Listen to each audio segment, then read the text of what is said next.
Good morning, everyone. I'm Tom Wedegaertner. This is fantastic getting to see everyone this morning. Seems like it's been more than a year since I've seen a lot of you. Let's see, here we go. I appreciate this opportunity to discuss the cottonseed oil research program, and James Pruden will do the cottonseed marketing program at Cotton Incorporated. Let's start off with a little bit of background on cottonseed oil. In an average year, whatever that is, the U.S. produces about 6 million tons of cottonseed. Around 4 million tons is fed directly to cattle, and about 2 million tons goes to the oil mill for oil production. The annual production of cottonseed oil in the U.S. is around 500 or 600 million pounds, equivalent to about 66 million gallons of oil. Cottonseed oil is used primarily in food service and snack foods, and we export about 100 million pounds, or about 20% of the crop is exported. A lot of that goes to Asian countries. There's an ocean of soybean oil, canola oil, and palm oil out there. Cottonseed oil, it has much lower volume. It's considered more or less a novelty oil and be similar in production to peanut oil and olive oil. And so when we look at the priorities for cottonseed oil research, we recognize that cottonseed oil is the second most valuable component of the cotton crop behind the fiber. And so it would make sense that our number one priority would be to increase the yield of cottonseed oil. If you look at the various segments of the industry, cottonseed oil in the seed is very important for germination and robust vigor, and so its oil content is very important to the grower and for planting seed. And of course, the ginners would like a high price for cottonseed, resulting from increased oil.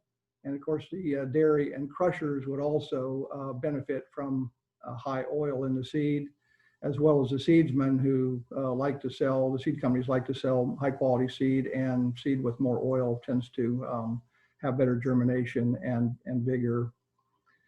And so one of the things we've got going on here, Galen Morgan in our department has been taking a real critical look at planting seed.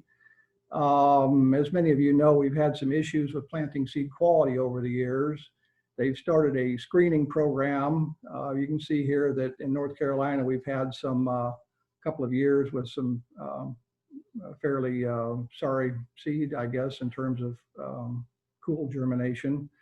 And so in an effort to increase the seed content the oil content in the seed, we've established a service lab where the cotton breeders can send their breeder samples, their breeding lines, to this lab and get oil and protein analysis. For a long time, we were under the impression that the plant wasn't capable of producing both high fiber and high oil, but it seems that some of the data coming out of this lab is showing us that indeed we can have both high fiber yield and high oil yield. At the Beltwide a couple weeks ago, we heard a lot of talk from the seed companies and others about 3-bale cotton. And so I just point out, these breeder lines, 3-bale cotton, and you wind up with some of these having 700 pounds of oil per acre, very high oil and very high lint yield, and comparable lines in the breeder pipeline, that are only producing 500 pounds of oil per acre. There's quite a bit of value difference there in those two different breeding lines. So we're getting the breeders on board to do selections based not solely on fiber yield, but also fiber and high oil yield. And so just to summarize the research effort at Cotton Incorporated on cottonseed oil yield, this is a departmental-wide effort. As I mentioned, Galen Morgan is looking at planting seed quality. Don Jones is working with the breeders and our screening lab to screen the breeder lines for oil and protein. And then Kate and I both have a minor effort going on looking at using some gene editing techniques to increase oil content of the seed. Now let's turn our attention a little bit here to the health benefits of cottonseed oil, and start off by just defining a couple terms. We all have heard about these broad categories of polyunsaturated fatty acids, saturated, monounsaturated. Of course, the polyunsaturated fats are your liquid oils. Saturated fatty acids tend to be solid at room temperature. But the monounsaturated fats are the ones that seem to be all the rage nowadays, particularly olive oil. Olive oil is a monounsaturated, high in oleic acid. You hear the term omega-3s. That's also become very popular and are considered to be very healthful. This Dr. Gundy's oil you see here, this is a high polyphenolic olive oil that he sells for about $40 a jar, and he recommends 12 tablespoons per day to cure all your ills or make you more healthy, I guess. But anyway, so olive oil has definitely got a glow around it. The health researchers are now looking at individual fatty acids. It's not simply a matter of polyunsaturated and monounsaturated. There are fatty acids that are good actors and some that are bad actors. There's still a lot of folks that believe that the high oleic fatty acid is desirable. A couple of years ago, you've probably heard me talk about this study that we did a couple of years ago, published in a peer-reviewed journal. It was done at the University of Georgia. The diet rich in cottonseed oil that was fed to healthy men resulted in improvements in the blood chemistry, particularly the cholesterol and triglycerides were both improved with a diet rich in cottonseed oil compared to a diet rich in olive oil. So we're comparing ourselves to the gold standard, olive oil, and the first study looks very, very positive that we're every bit as good as olive oil, if not better.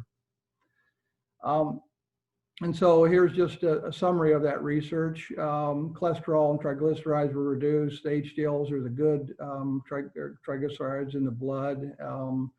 That was improved. And so all in all, compared to olive oil, we look pretty good on that first study. So we wanted to follow that study up with subjects, volunteers that are at risk. Those are folks that have already have a cholesterol or triglyceride problem. That study, of course, got derailed a little bit. Doing a clinical trial during a pandemic was put on hold, but we're back on track now, and the early results of that study with these at-risk individuals looks very, very promising. So I think we're going to be able to duplicate or confirm the positive results of the first study. And then there's a couple of side issues here. One is that we've done some additional studies that indicate that cottonseed oil has a very unique fatty acid. DHSA is this fatty acid that's in cottonseed oil. It's unique to cottonseed oil, and it seems to be directly responsible for these improvements that we are seeing in the blood chemistry. So what we're doing is we are creating an oil with higher levels of DHSA so that we can do a dose titration study to help confirm that it is indeed responsible for these positive benefits that we're observing. We're also looking, since high oleic acid oils seem to be very popular, we're looking at varieties of cotton that have naturally higher levels of oleic acid. We discovered that some of the varieties of cotton that have nematode resistance, for some reason, also have high oleic acid. And so we're separating those out and looking at those varieties that have a higher level of oleic acid in the hopes that breeders could select for that trait. We also have some oil that has unusually higher levels of vitamin E. Vitamin E is thought to be beneficial for cognitive ability, and so this year we'll be doing some cognitive studies with this cottonseed oil with the higher levels of vitamin E. And of course, the first question I always get is, where can I get cottonseed oil? If you Google cottonseed oil, you first of all find that you can get gallon jugs of cottonseed oil from Louisiana. It comes through the restaurant trade. Unfortunately, shipping tends to be about $15 or $20 on a gallon jug that's only $9 or $10. So shipping is kind of a problem there, but it's a good way to get cottonseed oil and do a lot of frying. Kayla Farms has some flavored cottonseed oils that are available on the internet. And then there's this newer company there in Snyder, Texas, that is flavor infusing and bottling Pico's oil, and that's also available on the internet. And with that, I will turn it over to James Pruden to discuss our cottonseed marketing program. Thank you. Okay, thanks, Tom. Bear with me just a second, folks, and we'll get this up for you. For those of you who don't know me, my name is James Pruden. Technically speaking, I'm Senior Director of Corporate Communications at Cotton Incorporated, but I also pull double duty on cottonseed marketing. These actually work really well together. As you can imagine, in corporate communications for the company, a large part of my job is defending cotton's sustainability reputation. Cottonseed marketing, both on the seed side and the oil side, fits into that beautifully because it's another demonstration of what a versatile crop cotton is. And especially as we await research that Tom is working on, there are additional health benefits potentially for cotton that will be highly promotable. Now, if you'll bear with me, I'm going to talk about cottonseed as a whole, and we'll get to oil, I promise, but I just wanted to let you guys know a couple of cool things that are going on. First of all, for our purposes, we divide cottonseed into two major categories for cottonseed marketing. And I apologize, there we go, feed and food. On the feed side, the dairy industry in the US has always been a huge user of whole seed cotton. But now, after some encouraging research coming out of University of Oklahoma, there's an opportunity to also direct it to beef rations. For this audience, naturally, dairy producers and cattle producers are targets, but also ruminant nutritionists. We had done some considerable research to see what people knew, what they didn't know. And one of the things we discovered was that ruminant nutritionists are the ones who really make the decisions about what goes into a ration. On the food side, cottonseed oil, commercial food service companies are target, as well as restaurants. And when I say commercial food service, I mean things like people who make potato chips, people who do frozen French fries. Potatoes and cottonseed oil are great partners, perfect partners, in fact. But our target audience is a little bit bigger than that. We're going for human nutritionists this time, talking about some of the benefits and the nutrient profile for cottonseed oil, food organizations, and also consumers.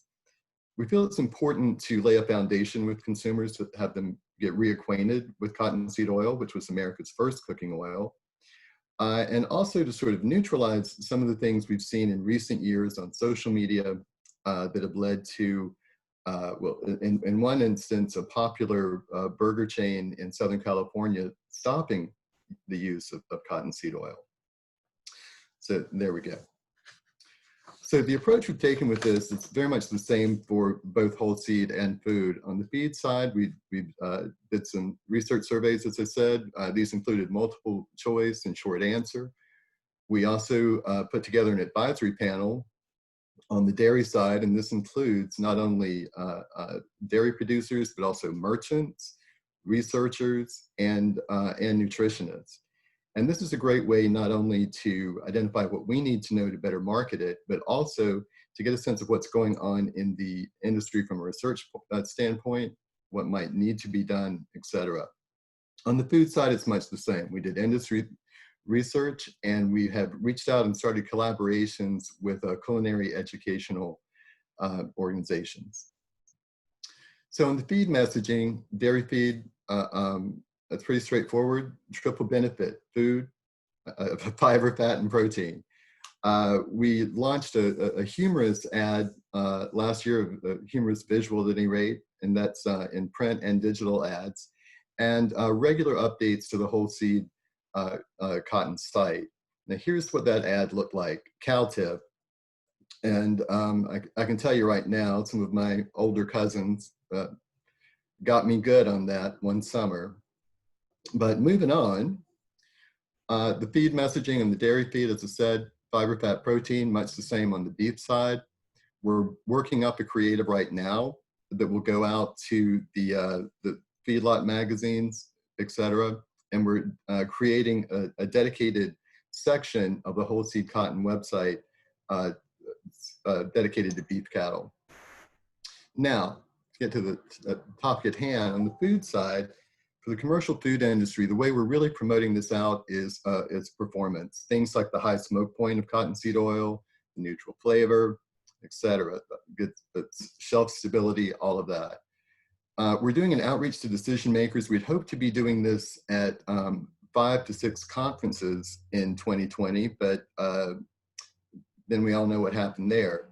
Regardless, we have a culinary curriculum that's been developed that we'll be sharing out with these organizations, and of course, traditional public relations, trying to get news articles about cottonseed oil and its goodness. To the consumer, we're really trying to position cottonseed oil as the chef's secret ingredient, that thing you can use to make things better. One of the silver linings, few that they are, of COVID is that people have been cooking a lot more at home. And this already on top of a lot of interest in being home chefs. So this is a good option. Again, we'll be talking about the performance benefits. We're getting ready to launch a consumer website that will include recipes and testimonials from chefs who actually use it in their kitchens. It'll also serve, the website will also serve as a way of promoting the health-related research results as they come in. And of course, we'll be marrying that with traditional public relations. One thing we're doing that's really fun I wanted to share with you guys is a French fry study. Again, with COVID, everybody's doing a lot of curbside pickup, a lot of drive-through. We wondered whether cottonseed oil might have an advantage to maintaining what I call the structural integrity of a French fry. That is to say, crispy on the outside, soft and yummy on the inside. So we were doing that with a university food science department. The results are still being analyzed, but the top line, as Tom said about cottonseed oil and olive oil, cottonseed oil looks as good as or better for French fries, but the full study results are coming. And basically what we want to see here is in a to-go situation where you've got a styrofoam container or one of those paper containers, whether cottonseed oil will keep the fries from wilting. Nothing more disappointing than that. Okay, so that is pretty much the overview of what we're doing. And I guess now I'll turn it back over to Emily, see if we have questions or comments. Thank you, James. Monty has been watching the comments and questions, so